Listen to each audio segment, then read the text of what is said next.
अनैतिक संबंधात अडसर ठरणाऱ्या पतीची प्रियकराच्या मदतीने धारदार शस्त्राने वार करून निर्घुण हत्या केल्याची घटना पालम तालुक्यातील शिरपूर येथे घडली होती आणि या प्रकरणी पोलिसांनी तपास करत पत्नी आणि तिच्या प्रियकराला ताब्यात घेतले आहे।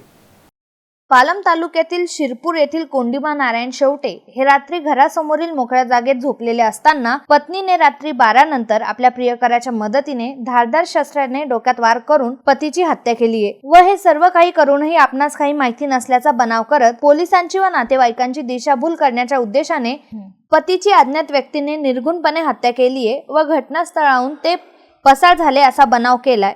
नातेवाईकांनी या घटनेची माहिती तातडीने पालम पोलिसांना कळवली। माहिती मिळताच पोलीस निरीक्षक रावसाहेब गाडेवाड यांनी पथकासह घटनास्थळ गाठून उत्तरीय तपासणीसाठी ग्रामीण रुग्णालय पालम येथे पाठवून देत पत्नीच्या बोलण्यातून संशय येत असल्याने वरिष्ठांचे मार्गदर्शन घेत एक पथक तयार करून आरोपीच्या मार्गावर पाठवले।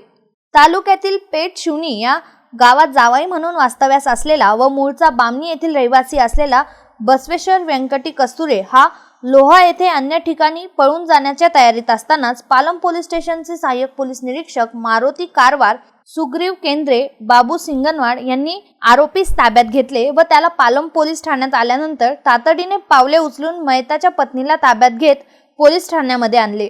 त्यावेळी परभणीचे पोलीस अधीक्षक रवींद्रसिंह परदेशी, सहाय्यक पोलीस अधीक्षक यशवंत काळे, उपविभागीय पोलीस अधिकारी डॉक्टर समाधान पाटील यांनी घटनास्थळावर भेट देत तपासाची गती वाढवण्याची अन्य गुन्हे या घटनांमध्ये समाविष्ट आहे का याचा तपास करण्याच्या सूचना पोलीस निरीक्षक रावसाहेब गाडेवाड यांना दिल्या आहेत। या प्रकरणी पालम पोलीसमध्ये कलम 302 अन्वये गुन्हा दाखल करण्यात आला असून सदरील गुन्ह्याचा तपास सहाय्यक पोलीस निरीक्षक मारुती कारवार हे करत आहेत। Dhondiram Kalambe, MCN news, Palam.